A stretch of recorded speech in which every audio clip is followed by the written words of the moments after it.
Hello. తిరుమలలో కొలువై ఉన్న శ్రీ వెంకటేశ్వర స్వామి వారు ఎంత ఫేమస్సో మనందరికీ తెలుసు.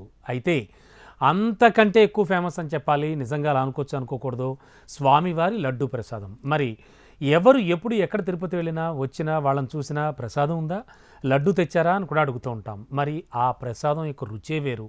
అంత అద్భుతమైనటువంటి ప్రసాదం ఏనాటి నుంచో కూడా అక్కడ తయారు చేస్తూ నిరంతరం భక్తులందరికీ కూడా ఇస్తూనే ఉంది టీటీడీ.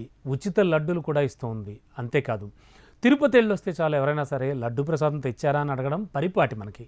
మరి స్వామివారి ఆలయం నుంచి ఇంటికి తీసుకుని వచ్చిన లడ్డూకి ఎంతో భక్తి శ్రద్ధలతో కూడా పూజ చేసి అనంతరమే వాళ్ళు తినడం జరుగుతుంది, అందరికీ పంపిస్తారు కూడా.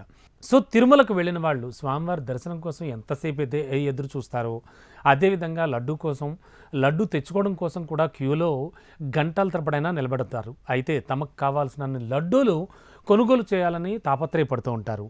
అయితే స్వామివారి లడ్డు ప్రసాదానికి ఉన్న డిమాండ్ దృష్ట్యా పరిమిత సంఖ్యలోనే భక్తులకు లడ్డూలను అందజేస్తూ వస్తోంది ఇప్పటివరకు. కోర్స్ ఇంకా దానికి కొన్ని పరిమితులు, నిబంధనలు కూడా ఉన్నాయి. ఆధార్ కార్డు చూపించాలని, ఇలాంటివన్నీ కూడా.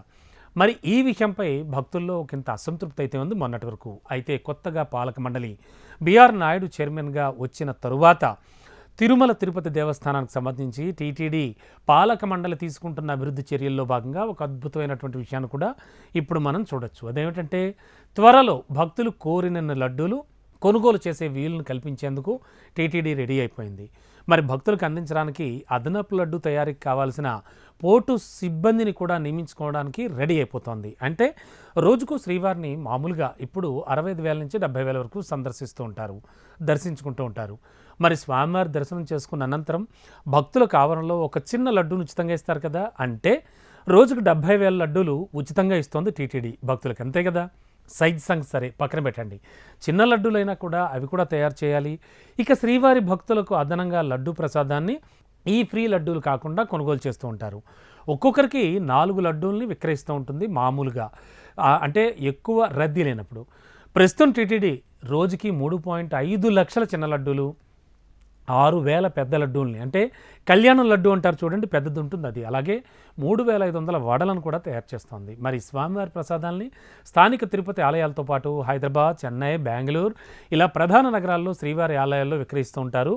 హైదరాబాద్లో ఉన్న వాళ్ళు కూడా హిమాయత్ నగర్లో ఉన్నటువంటి తిరుమల తిరుపతి దేవస్థానం వారి వద్దకు వెళ్ళి ఆ ప్రసాదాన్ని తీసుకుంటూ ఉంటారు. అయితే సాధారణ రోజుల్లో శ్రీవారి లడ్డు ప్రసాదం అమ్మకాలకు పెద్దగా ఇబ్బంది ఏం లేకపోయినా వీకెండ్స్ కానీ, అలాగే స్పెషల్ పండగ రోజుల్లో కానీ, బ్రహ్మోత్సవాల టైంలో కానీ, ఇలాంటి సమయాల్లో శ్రీవారి లడ్డూకి చాలా భారీ డిమాండ్ ఉంటుంది. మరి ఈ సమయంలో లడ్డూలకైతే ఖచ్చితంగా కొరత ఏర్పడుతుంది. మరి ఈ సిచ్యువేషన్ దృష్టిలో పెట్టుకున్న టీటీడీ అదనంగా శ్రీవారి ప్రసాదాలను తయారు చేయాలని అద్భుతమైన నిర్ణయం తీసుకుంది. ఈ మేరకు లడ్డూ పోటు తయారీ అదనపు సిబ్బంది నియామకాలను కూడా చేపట్టింది.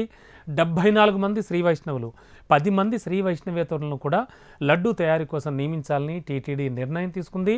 ఆ దిశగా అడుగులు వేస్తోంది. త్వరలో మీరు తిరుమల వెళితే కనుక ఖచ్చితంగా మీకు కోరిన లడ్డూలు, అంటే మీ చుట్టుపక్కల వారికి, మిత్రులకి, బంధుమిత్రులకి అందరికీ కాదనకుండా ప్రసాదాన్ని పంచిపెట్టుకునేలా, అలా మీకు ఎన్ని కావాలంటే అన్ని ఆరగించేలా కూడా లడ్డూలు కొనుగోలు చేయొచ్చనేటువంటి ఒక మంచి నిర్ణయాన్ని టీటీడీ చెప్పింది.